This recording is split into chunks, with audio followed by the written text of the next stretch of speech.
Hi friends, ನಾನಿಲ್ಲಿ chicken pulao ಮಾಡೋಣ ಅಂಥೇಳಿ ಚಿಕನ್ ತೊಗೊಂಡಿದ್ದೀನಿ.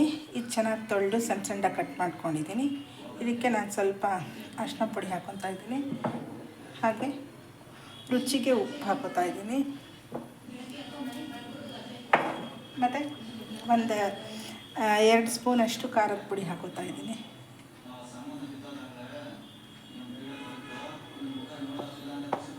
ಇದು ಸ್ವಲ್ಪ ಚೆನ್ನಾಗಿ ಕಲಿಸ್ಕೊಬೇಕು. ನೋಡಿ, ಈ ಥರ ನೀಟಾಗಿ ಕಲಸಿಟ್ಕೊಂಡಿದ್ದೀನಿ. ಹಾಗೆ ಒಂದು ಕಡಾಯಿ ಕೂಡ ಕಾಯಕ್ಕೆ ಇಟ್ಕೊಂಡಿದ್ದೀನಿ. ಅದಕ್ಕೆ ಎಣ್ಣೆ ಕೂಡ ಹಾಕ್ಕೊಂಡಿದ್ದೀನಿ.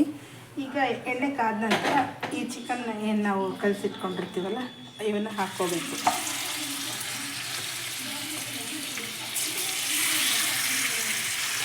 ನೋಡಿ, ಈ ಥರ ಫಸ್ಟಿಗೆ ಇದು ಎಣ್ಣೆಲೇ ಚೆನ್ನಾಗಿ ಫ್ರೈ ಆಗಬೇಕು. ನೀರೆಲ್ಲ ಬಿಡತ್ತೆ. ಅದೇ ನೀರು ತಕ್ಷಣಕ್ಕೆ ನೀರು ಹಾಕ್ಕೊಳಕ್ಕೆ ಹೋಗಬೇಡಿ.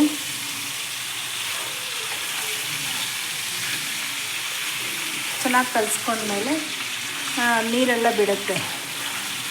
ಆ ನೀರಲ್ಲಿ ಬೇಕಾದ್ರೆ ಒಂದು ಸ್ವಲ್ಪ ನೀರು ಹಾಕ್ಕೊಂಡು ಈ ಚಿಕನ್ನ ಚೆನ್ನಾಗಿ ಬೇಯಿಸ್ಕೋಬೇಕು.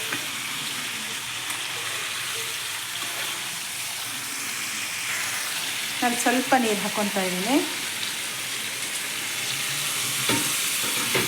ಒಂದು ಅರ್ಧ ಗ್ಲಾಸ್ ಅಷ್ಟೇ ನೀರು ಹಾಕ್ಕೊಳ್ಳೋದು, ಜಾಸ್ತಿ ನಾನು ನೀರು ಹಾಕ್ಕೊತಾ ಇಲ್ಲ. ಒಂದು ಮುಚ್ಚಳ ಮುಚ್ಚಿಬಿಟ್ಟು ಚೆನ್ನಾಗಿ ಚಿಕನ್ನ ಮೆತ್ತಗೆ ಬೇಯಿಸ್ಕೊಬೇಕು. ನೋಡಿ, ಈ ಥರ ಚಿಕನ್ನ ನೀಟಾಗಿ ಬೇಯಿಸಿ ಇಟ್ಕೊಂಡಿದ್ದೀನಿ. ಈಗ ಹೇಗೆ ಪಲಾವ್ ಮಾಡೋದು ಅಂಥೇಳಿ ತೋರಿಸ್ತೀನಿ. ಚಿಕನ್ ಪಲಾವ್ ಮಾಡೋಕ್ಕೆ ನಾನಿಲ್ಲಿ ಶುಂಠಿ, ಬೆಳ್ಳುಳ್ಳಿ, ಚಕ್ಕೆ, ಲವಂಗ ಮತ್ತು ಹಸಿಮೆಣಸಿನ್ಕಾಯಿ, ಟೊಮೆಟೊ ಹಣ್ಣು ಮತ್ತು 2 ಈರುಳ್ಳಿ, 1 ಟೊಮೆಟೊ ತೊಗೊಂಡಿದ್ದೀನಿ, 2 ಈರುಳ್ಳಿ, ಸ್ವಲ್ಪ ಕೊತ್ತಂಬರಿ ಸೊಪ್ಪು ತೊಗೊಂಡಿದ್ದೀನಿ. ಇದನ್ನೆಲ್ಲ ನಾನು ಮಿಕ್ಸಿ ಮಾಡ್ಕೊತಾ ಇದ್ದೀನಿ. ಸಪ್ರೇಟಾಗಾದರೂ ಮಾಡ್ಕೊಬೋದು, ಇಲ್ಲ ಎಲ್ಲ ಒಟ್ಟಿಗೆ ಕೂಡ ಮಾಡ್ಕೊಬೋದು. ನಮಗೆ ಬಿಟ್ಟಿದ್ದು. ಎಲ್ಲ ಸಪ್ರೇಟಾಗಿ ಮಾಡಿದ್ರು ಒಂಥರ ಚೆನ್ನಾಗಿರುತ್ತೆ. ಒಟ್ಟಿಗೆ ಮಾಡಿದ್ರು ಸೇಮ್, ಎರಡು ಒಂದೇ ಥರನೇ. ಈಗೆಲ್ಲ ಮಿಕ್ಸಿ ಮಾಡ್ಕೊತಾ ಇದ್ದೀನಿ. ನೋಡಿ, ಈ ಥರ ಮಿಕ್ಸಿ ಮಾಡಿ ಇಟ್ಕೊಂಡಿದ್ದೀನಿ. ಮತ್ತು ನಾನಿಲ್ಲಿ ಒಂದು ಕುಕ್ಕರ್ ಕಾಯಕ್ಕೆ ಇಟ್ಕೊಂಡಿದ್ದೀನಿ. ಆ ಕುಕ್ಕರ್ಗೆ ಸ್ವಲ್ಪ ಎಣ್ಣೆ ಕೂಡ ಹಾಕ್ಕೊಂಡಿದ್ದೀನಿ. ಈ ಎಣ್ಣೆ ಸ್ವಲ್ಪ ಕಾದ ನಂತರ ನಾವೇನು ಸ್ಪೈಸಸ್ ಇರುತ್ತಲ್ಲ, ಇದು ಬಾಸುಮತಿ ಎಲೆ ಅಂಥೇಳಿ ಕರೀತಾರೆ, ಮತ್ತು ಬಿರಿಯಾನಿ ಎಲೆ, ಸ್ವಲ್ಪ ಸೋಂಪು, ಮತ್ತು ಚಕ್ರ ಮೊಗ್ಗು, ಲವಂಗ, ಚಕ್ಕೆ, ಕಲ್ಲು ಹೂವು, ಏನು ಸ್ಪೈಸಸ್ ಇರುತ್ತಲ್ಲ ಎಲ್ಲ ಹಾಕ್ಕೊತಾ ಇದ್ದೀನಿ. ಮತ್ತು ಇಲ್ಲಿ 2 ಸಣ್ಣ ಕಟ್ ಮಾಡ್ಕೊಂಡಿರೋ ಈರುಳ್ಳಿ ಕೂಡ ಹಾಕ್ಕೊತಾ ಇದ್ದೀನಿ. ಈರುಳ್ಳಿ ರುಬ್ಬಕ್ಕೂ ಹಾಕ್ಕೊಂಡಿರ್ತೀವಿ, ಮತ್ತು ಈ ಥರ ಒಗ್ಗರಣೆಗೂ ಕೂಡ ಹಾಕ್ಕೊತೀನಿ. ಮತ್ತು 1 ಟೊಮೆಟೊ ಕೂಡ, ಟೊಮೆಟೊನೂ ಅಷ್ಟೇ 1 ಟೊಮೆಟೊ ರುಬ್ಬಕ್ಕೆ ಹಾಕ್ಕೊಂಡಿರ್ತೀನಿ, 1 ಟೊಮೆಟೊ ಈ ಥರ ಒಗ್ಗರಣೆಗೆ ಹಾಕ್ಕೊತೀನಿ. ಮತ್ತು ನಾವೇನು ಮಿಕ್ಸಿ ಮಾಡಿ ಇಟ್ಕೊಂಡಿದ್ವಲ್ಲ ಮಸಾಲ ಐಟಮ್ಸು, ಅದು ಕೂಡ ಹಾಕ್ಕೊಳ್ತಾ ಇದ್ದೀನಿ.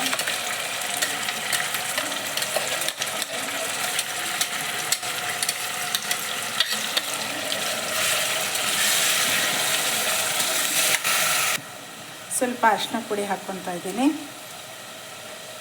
ಹಾಗೆ ಉಪ್ಪು ನಾವು ಚಿಕನ್ ಬೇಯಕ್ಕೆ ಹಾಕಿರ್ತೀವಿ, ಹೀಗಾಗಿ ಸ್ವಲ್ಪನೇ ಹಾಕ್ತಾಯಿದ್ದೀನಿ. ಅನ್ನಕ್ಕೆ ಎಷ್ಟು ಬೇಕು ಅನ್ನೋ ಥರ ನೋಡಿಕೊಂಡು ಹಾಕ್ಕೊತಾ ಇದ್ದೀನಿ.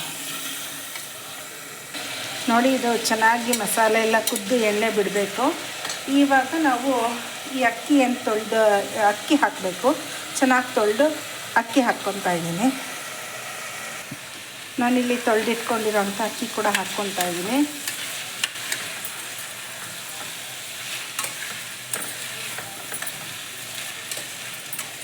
ಈಗ 4 ಗ್ಲಾಸ್ ಅಕ್ಕಿಗೆ 8 ಗ್ಲಾಸ್ ನೀರು, ಆ ಥರ ಮೆಜರ್ಮೆಂಟಲ್ಲಿ ನಾನು ನೀರು ಹಾಕ್ಕೊತಾ ಇದ್ದೀನಿ.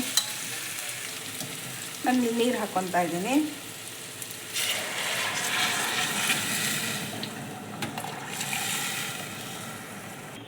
ನಾನಿಲ್ಲಿ ಸ್ವಲ್ಪ ಧನಿಯಾ ಪೌಡರ್ ಹಾಕ್ಕೊತಾ ಇದ್ದೀನಿ. ಇದು ಸ್ವಲ್ಪ ಕುದಿ ಬರಬೇಕು. ಆಮೇಲೆ ಮುಚ್ಚಳ ಮುಚ್ಚಿಬಿಟ್ಟು 2 ವಿಷಲ್ ಕೂಗಿಸ್ಕೊಂಡ್ರೆ ಪಲಾವ್ ರೆಡಿ ಆಗುತ್ತೆ.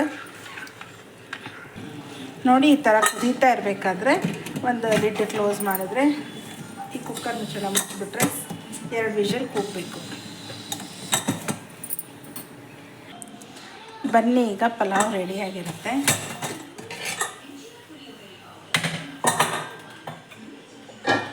ನೋಡಿ ಫೈನಲಿ ಪಲಾವ್ ರೆಡಿಯಾಗಿದೆ, ತುಂಬ ಚೆನ್ನಾಗಿ ರೆಡಿಯಾಗಿದೆ. ಈಗ ನಾನು ಇದಕ್ಕೆ ಈ ನಾವೇನು ಬೇಯಿಸಿಟ್ಕೊಂಡಿದ್ವಲ್ಲ ಚಿಕನ್ನು, ಈ ಚಿಕನ್ನ ಇದಕ್ಕೆ ಹಾಕ್ಕೊತಾ ಇದ್ದೀನಿ. ನೋಡಿ, ನನಗೆ ಡೈರೆಕ್ಟ್ ಚಿಕನ್ ಹಾಕಿ ಮಾಡೋದು ಅದು ಒಂದೊಂದು ಸತಿ ಒಂದೊಂದು ಥರ ಮಾಡ್ತಾಯಿರ್ತೀನಿ. ಪಲಾವ್ನ ಈ ಬಿರಿಯಾನಿನ ತುಂಬ ವೆರೈಟಿಲಿ ಮಾಡ್ತೀನಿ. ಇದು ಒಂದು ಸ್ಪೆಷಲ್ಲೇ ನಾನು ಮಾಡೋದ್ರಲ್ಲಿ. ನೋಡಿ ಈ ಥರ. ಮತ್ತು ಇದಕ್ಕೆ ಸ್ವಲ್ಪ ಕೊತ್ತಂಬರಿ ಸೊಪ್ಪು ಹಾಕ್ಕೊತಾ ಇದ್ದೀನಿ.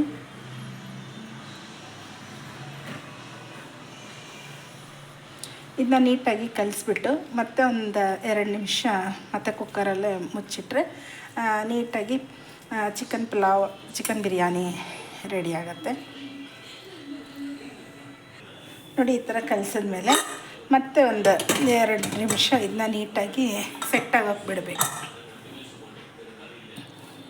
ನೋಡಿ, ಮತ್ತೆ ಒಂದು 5 ನಿಮಿಷ ಬಿಟ್ಟು ತೆಗೆದ್ಮೇಲೆ ಒಂಥರ ಚೆನ್ನಾಗಿ ಸೆಟ್ಟಾಗಿರುತ್ತೆ. ಈಗ ನಾವು ಸರ್ವ್ ಮಾಡ್ಕೋಬೋದು. ನೋಡಿ ಎಷ್ಟು ಚೆನ್ನಾಗಿ ಬಂದಿದೆ. ಚಿಕನ್ ಬಿರಿಯಾನಿ, ಚಿಕನ್ ಪಲಾವ್ ಏನಾದರೂ ಹೇಳ್ಬೋದು. ಕಲರಾಗಿ ಕಾಣಿಸುತ್ತೆ.